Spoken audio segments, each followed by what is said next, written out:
When I was 8, I fell into stories about witches and wizards. Characters in books became my heroes and heroines, while the rest of the world just fell away. I spent years in fields and up trees reading until my eyes were sore and my fingers cut, until I finally picked up the pen for myself. I wanted to create my own heroine. I wanted to find a book where a gay woman wasn't just a straight man's fantasy. A woman who lived happily ever after with the woman she loved just because. I didn't want to feel alone anymore. Growing up, I was smothered with crosses until I was filled with so much guilt it spewed from me. My teens became a misspent ball of rage, pain, and hate, and my books lay discarded. I couldn't find myself in them anymore. Illegal free parties and 4-day squat festivals poured fire onto the smouldering embers of my imagination.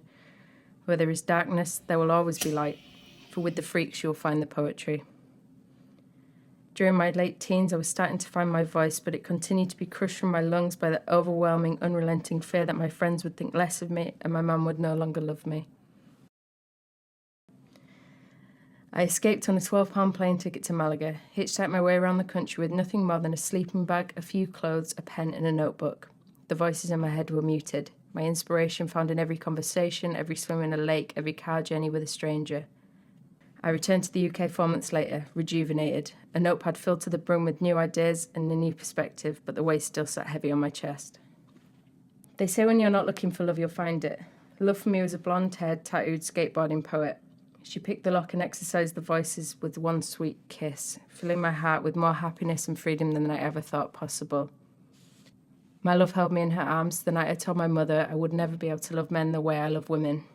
My love watered my passions and told me I could do anything. I always knew I wanted to be a writer. I knew from the moment I held the pen in my hand, and I was the one in control. A world where being gay wasn't immoral or disgusting, where being gay didn't mean holding the hand of the woman I loved caused others to flinch or stare.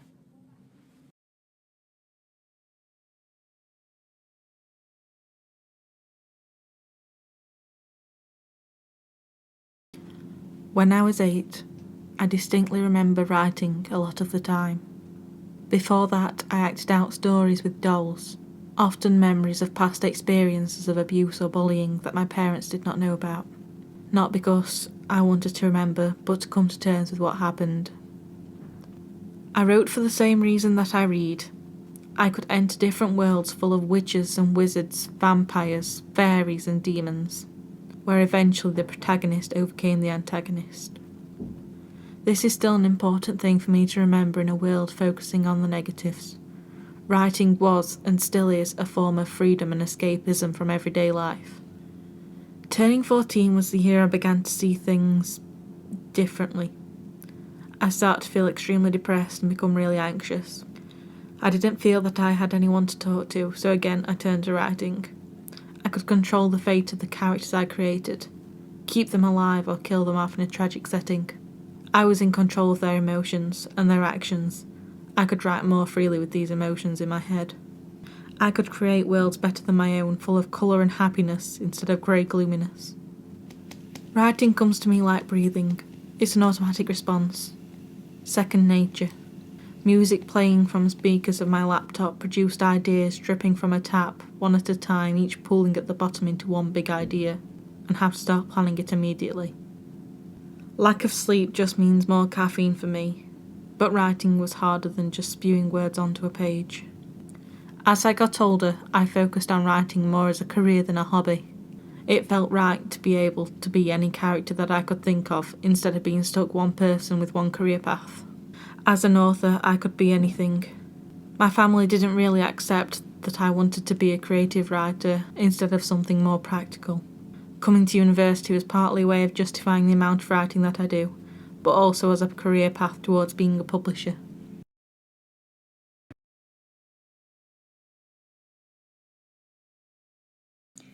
When I was 2, my mum left. When I was 4, my father took me to an Eastern Orthodox monastery in Greece and left me there in the care of 9 nuns. I was the only child there, and not having much experience with children, I was given free rein to indulge in my fantasies and my daydreams, creating fantastical worlds of colour with lots and lots of talking animals, whispering trees, birdsong. Needless to say, I spoke all their languages. The nuns told me a lot of stories, about their life before taking their vows, ranging from the fall of the Ottoman Empire as seen through the eyes of a 7-year-old girl to the angst of a teenager whose home was occupied by Italian soldiers in World War II. I was also bombarded with Greek mythology and Greek fairy tales. I was happy there. When I was 8, my father came and took me away from the nuns. He was a stranger to me, and the 3-day train journey was a lonely one. By the time we got to London, the sky was as black as my heart. The rain was bitter, and it stung my arms. I remember shivering. There was no more kindness, no more hugs, no more love. I grew up fast. I learned early on not to cry and never to complain, or I would suffer the consequences. I started writing when I was about 14. Big, fantastical stories, full of dark forests and dark nights and never-ending sorrow. I never took him home. I never showed him. When I was 18, I left him. My 20s and my 30s are a bit of a blur. Now and then, I would write big blocks of stories that were raw, fractured, and unfinished. I would type for 12 hours straight, creating stories with no paragraphs. By the time I hit my 40s, I was in a job I hated, and I was living a life unfulfilled. I decided to act on a secret dream I had of going to university and taking up a writing degree. I try not to be too presumptuous or dream too big. All I know is that I want to create worlds that I can build with words and cement them with the imagination and courage I was taught from the nuns.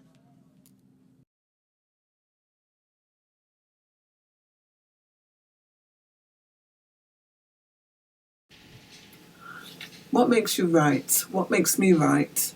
What makes me write is I like the freedom to write. When I was 4, child of the 60s, life for me was not really pretty. In fact, it was really shitty. Looking at dirty puddles with oil slick running through them, but I saw a rainbow which ignited my imagination. And wow was my exclamation. Ladybird books which fed men in nation was my source of information. I chose foreign surroundings for my own protection, looking for love, fear of rejection. This left me stumbling around, going in many directions, whilst trying to find me, looking for protection. Clawing my way out, no statistics were going to define me. At times I felt my past was going to drown me. Dennis Brown and Bob Marley and other reggae icons sang words of inspiration into my heart, which helped to ground me.